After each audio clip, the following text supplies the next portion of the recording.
মসজিদ ভাঙা হোক, মন্দির ভাঙা হোক, এগুলো গর্হিত কাজ। এগুলো যেগুলি যেভাবে আছে সেভাবে থাকা দরকার। আমরা আপনাদের মাধ্যমে দেশবাসীকে জানাতে চাই, এরকম যদি কোনো ইনসিডেন্ট হয় যেখানে আমাদের কমিউনাল হারমোনি, আমাদের ভ্রাতৃত্ববোধ নষ্ট হয়, আপনারা আমাদের জানালে আমরা মুহূর্তের ভিতরে সেটা আইনগত ব্যবস্থা নেব। আমরা মনে করি ধর্মীয় প্রতিষ্ঠানে, বিশেষ করে উপাসনালয়ে যারা হামলা চালায় তারা মানবতার শত্রু, তারা ক্রিমিনাল। আমরা ক্রিমিনালদের ধরে আইনের আওতায় আনার জন্য ব্যবস্থা নিচ্ছি। আপনারা জেনে খুশি হবেন, আমরা আইন শৃঙ্খলা রক্ষাকারী কর্তৃপক্ষ আমাদের স্বরাষ্ট্রমন্ত্রীর মিলের আয়তনে আমরা বিভিন্ন মন্ত্রণালয়, আইজিপি, ডিজিএফআই, এনএসআই, কোস্টগার্ড আমরা মিটিং করেছি।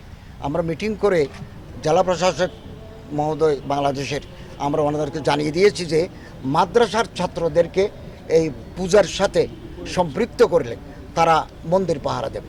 এগুলো একটা বিতর্ক সৃষ্টির প্রয়াস। আমাদের প্রধান উপদেষ্টাও বারবার বলেছেন, বিতর্ক সৃষ্টি হয় এমন কোনো জায়গায় আমরা হাত দেব না।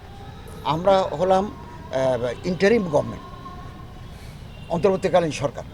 আমাদের দায়িত্ব হচ্ছে ল অ্যান্ড অর্ডার সিচুয়েশনকে রেস্টোর করা, পলিটিক্যাল স্টেবিলিটি এনশিওর করা।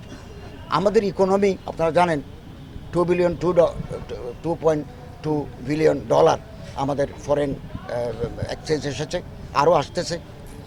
তো এটাকে যদি আমরা একটু বাড়াতে পারি, আরও বেশি বাড়াতে পারি, এবং একটা কনজেনিয়াল অ্যাটমসফিয়ার যদি এদেশে তৈরি হয়, যখনই তৈরি হবে, আমরা নির্বাচন কমিশনকে ঢেলে সেজে একটা সুষ্ঠু, অবাধ, ইম্পার্শিয়াল নির্বাচন দিয়ে নির্বাচিত দলকে ক্ষমতা হস্তান্তর করে আমরা বিদায় নেব।